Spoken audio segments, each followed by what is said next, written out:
Get ready to embark on a captivating journey through the world of miniature landscapes.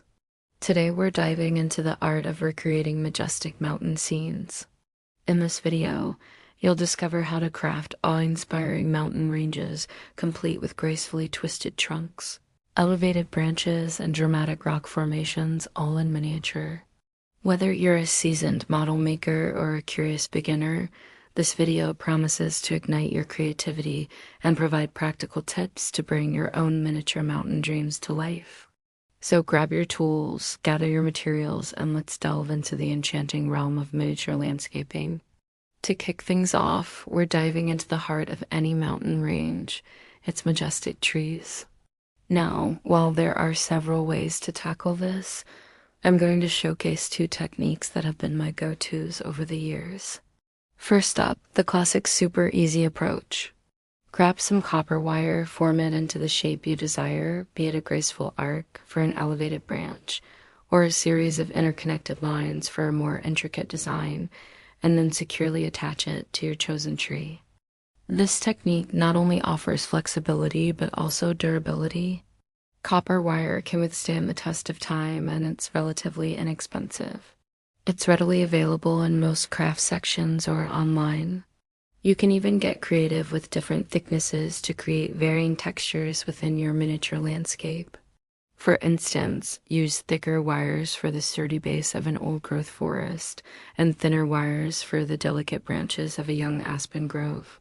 Now, before we move on, allow me to share a quick tip that's been a lifesaver in my own projects. When bending copper wire, it's essential to ensure that it retains its shape. To achieve this, I recommend covering the wire with a thin layer of electrical tape at the bend points. This simple trick not only helps the wire hold its form, but also prevents any unwanted slippage during assembly. It's a small detail that can make a big difference in the final result. The second method is a bit more involved, but it opens up a world of possibilities when it comes to realism. Enter the art of wood burning. With this technique, you'll start with a regular branch, carve away the outer bark, expose the beautiful grain of the wood, and then use a hot poker or wood burning tool to selectively darken the areas you want to highlight, giving the impression of age and weathering. Now, here's a pro tip. Don't go overboard with the shading. A little goes a long way when creating a miniature landscape. You're aiming for subtle touches that enhance the overall visual appeal without overwhelming the scene.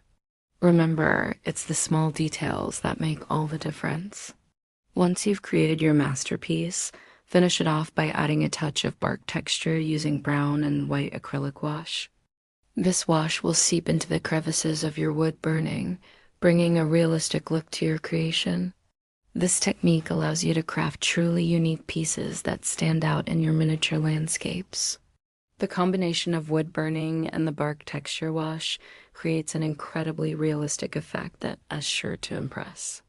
With our trees ready to take center stage, it's time to turn our attention to the rocky terrain that frames these natural wonders. Crafting natural rocks in miniature is easier than you might think. Let's explore a couple of methods that will add a touch of realism to your landscape. Our first technique involves air drying clay, a fantastic material that's easy to work with and readily available in most craft stores. Simply take a handful of clay, roll it out into a snake-like shape, and then coil it around itself to form a rock shape. Once you've got the basic form, it's time to add some character. Using the back of a knife or a toothpick, create lines and patterns on the surface of the clay rock, mimicking the natural texture found in real rocks. These lines not only add visual interest, but also help to define the shape of your rock. After letting the clay air dry, it's time for a little makeover. Apply a coat of acrylic paint in shades of gray or brown and let it dry. Then add a wash made from raw umber and turpentine to create shadows and depth. Finally, give it a dusting of whitewash to bring out the highlights, and they got yourself a realistic-looking rock. If you're looking for a quicker alternative, consider using liquid latex. This versatile material can be molded into any shape you desire. Simply pour a small amount onto a silicone mat or parchment paper. Let it rest for about 30 minutes or until it reaches a rubbery consistency, and then carefully peel it away from the surface. Once you have your rock shapes, it's time to add some texture. Using a rock texture silicone, which is widely available in the crafting community, gently press it into the surface of the latex rocks. This will create realistic patterns that mimic the natural texture of rocks. Allow the silicone to dry completely and then remove it from the rocks. Now it's time for the finishing touches. Paint your rocks with acrylic paints, focusing on shades of gray and brown to give them a natural look. Add a wash if desired and let them dry. And there you have it. Rocks that are not only quick to make, but also offer a high level of realism. As we continue our journey into miniature landscaping, let's turn our attention to another fascinating element, moss. Now, incorporating moss into your landscapes can add a touch of tranquility and lifelike beauty that is hard to match. There are two primary types of moss commonly used in miniature landscaping: preserved and synthetic. Preserved moss, as the name suggests, is real moss that has been treated to extend its lifespan. It retains its natural color and texture, offering a truly authentic look. On the other hand, synthetic moss, often referred to as fake moss, is made from nylon or rayon fibers. It's designed to mimic the appearance of real moss and is particularly useful when a low-maintenance option is desired. Both types have their own pros and cons, and the choice between them often comes down to personal preference and the specific requirements of the project. To incorporate moss into your miniature landscape, start by creating a base using materials like cocoa fiber, sphagnum moss, or even sawdust. This base provides a foundation for the moss to grow on and helps retain moisture. Once your base is in place, it's time to add the star of the show, your chosen moss. For preserved moss, it's crucial to keep it moist, so misting it regularly is essential. Synthetic moss, being more durable, can tolerate drier conditions and may only need occasional misting. Now here's a clever trick when working with preserved moss. If you encounter patches of bare ground, simply take a small twig or leaf and press it gently into the moss. This helps conceal the bare spots and adds a touch of realism to your landscape. As you continue to build your miniature mountain range, pay attention to detail. Add small features like pebbles, twigs, and leaves to create a layered, textured look. Remember, it's the small things that bring a miniature landscape to life. Now that we've covered the key elements of crafting miniature mountains, it's time to put everything together. Start by laying out your landscape, arranging the trees, rocks, and moss in a way that creates a sense of depth and realism. Consider the overall composition, ensuring that there's a sense of balance and visual interest. Use the rule of thirds to help guide your placement of major features. This simple guideline states that important elements should be placed along the lines of a grid that divides your landscape into 9 equal parts. As you progress, don't be afraid to experiment with different textures and materials.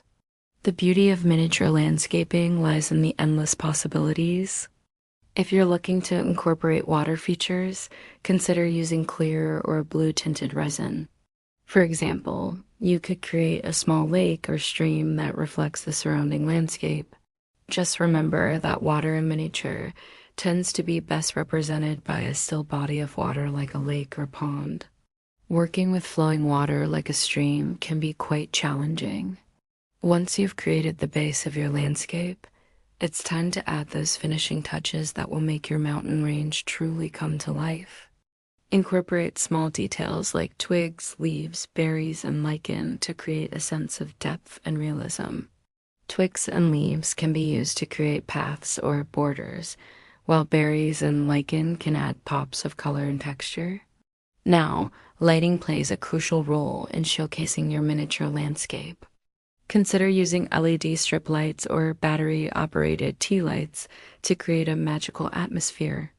You can place these lights strategically to highlight key features, such as behind a waterfall or at the base of a tree, adding a touch of whimsy and charm. As you look at your finished miniature mountain range, take a moment to appreciate the journey you've embarked on. From the majestic trees to the winding paths, each element tells a story and contributes to the overall charm. Remember, it is the attention to detail and the love for the craft that truly brings these miniature worlds to life. So there you have it, a comprehensive guide to creating enchanting miniature mountain ranges. We've explored various techniques and ideas that will inspire your creativity and help you craft your own breathtaking landscapes. Now it's time for you to gather your materials, unleash your imagination, and create something truly special. Happy landscaping!